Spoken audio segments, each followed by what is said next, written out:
De maneira oficial, o Vasco confirmou a contratação do zagueiro Lucas Freitas, ele que disputou a última temporada pelo Juventude, porém pertencia ao Palmeiras e foi comprado sem custo algum de transferência pelo Vasco. Vamos falar um pouco desse negócio e trazer também a opinião de alguém que cobriu essa última temporada dele no Juventude. Vamos nessa. Fala galera, beleza? Eu sou o Eduardo, dono da Analisa Vasco. Eu tô aqui para falar um pouco sobre Lucas Freitas, zagueiro de 23 anos, que foi confirmado na última terça-feira, dia 14, como o quarto reforço do Vasco para a temporada. Já havia sido anunciado o Tietê, Lucas Oliveira e também Daniel Fusato. Tudo bem que na última quarta, dia 15, foi anunciado o Maurício Lemos, porém a gente já fez um vídeo sobre o Maurício, com a participação da galera da Saque do Galo. Fica aqui em cima esse link para você clicar, ou então na descrição do vídeo.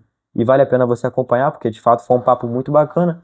Mas não podíamos deixar de falar também sobre o Lucas, que também é um reforço e também tem uma importância relevante para a montagem desse elenco. Naturalmente não vai ser o titular dessa equipe, ele chega com a expectativa de compor esse elenco, mas é importante destacar que o Lucas ele chega com a expectativa de compor esse elenco pela esquerda, porque ele é canhoto, inclusive fez muitas vezes no Juventude a função de lateral esquerdo. O nosso convidado vai falar um pouco melhor sobre isso até do que eu, mas já trazendo esse destaque de que ele é um zagueiro canhoto e que chegaria basicamente para ser essa sombra do Maurício Lemos, que tende a ser o zagueiro titular pelo lado esquerdo, apesar de ser destro, mas consegue fazer tranquilamente a função pela esquerda.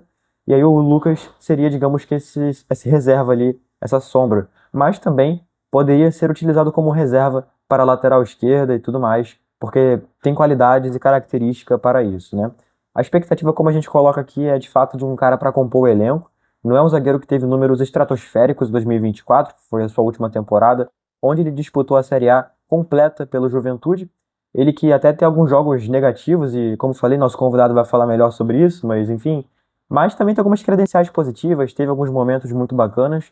E vale destacar que ele foi a dupla de zaga com um ex-Vasco nesse período, que foi o Danilo Boza, né? O Danilo que esteve no Vasco em 2022, ano em que a gente conquistou acesso para a Série A do Campeonato Brasileiro. Então, de fato, alguns velhos conhecidos. O Nenê também, que faz parte lá do elenco, né? Dispensa comentários também. O Coroa Nenê, que está na nossa memória recente aí com muito carinho, por gols importantes, por acessos para a Série A. E acho que o Lucas, ele agrega bastante, no sentido de ser uma contratação gratuita, né? Não é um salário muito caro também. Ele assina até 2027, ou seja, são 2 temporadas com o Vasco da Gama garantidas. Não se sabe muito sobre cláusulas, sobre possíveis gatilhos ali, mas natural que haja alguma coisa no sentido de performance, de minutos em campo. A gente sempre vê isso acontecendo. Então, é pouco provável que com o Lucas seja diferente. Enfim, falando sobre essa passagem dele no Juventude, que foi a última temporada dele, eu decidi convocar um cara que é quase que o Lucas Pedrosa do Juventude, né? A referência em cobertura do Juventude, que é o querido Bruno Muck, jornalista da Rádio Caxias, que nos trouxe algumas informações aí sobre o Lucas. Bruno, fica muito à vontade aí e vamos contigo.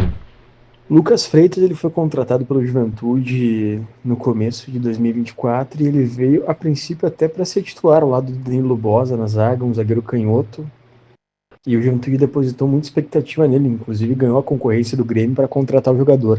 Só que o técnico Thiago Carpini, no primeiro jogo treino da pré-temporada, antes de ir pro time do São Paulo, ele deu a sequência para o Danilo Boza e Zé Marcos, a dupla que veio jogando na Série B do Brasileiro para começar 2024.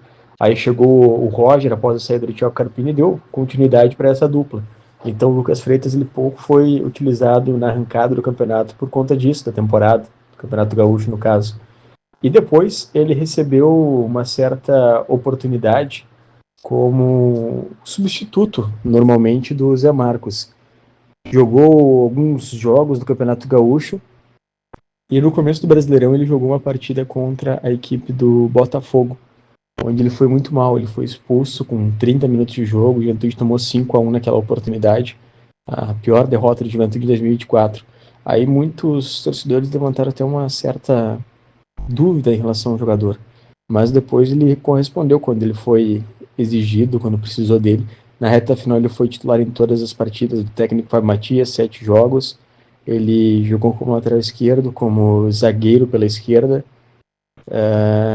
É um atleta que ele é muito técnico, encontra a linha de passe facilmente, só que ele não é um zagueiro de imposição física, não é um zagueiro rebatedor, não é um zagueiro de, digamos assim, de aquele zagueirão, sabe? Não é um zagueiro mais técnico, com uma característica mais técnica. É um bom jogador. No Juventude, ontem fez um movimento para tentar a permanência dele. Ele não seria titular absoluto, teria que conquistar a posição. Não ficou aqui. Quem sabe agora no Vasco ele consiga evoluir. Um abração. Com essa visão aí do Bruno, fica muito mais tranquilo de saber o que esperar do Lucas. E fica a minha expectativa de vê-lo sendo útil nesse elenco durante o ano. É um jogador que tem também uma característica muito forte de ser um cara muito participativo no elenco. A gente chegou até a falar também com o Giovanni Zago, que faz parte da Corneteiro Jaconeiro, alguns meses, até algumas semanas, perdão, atrás.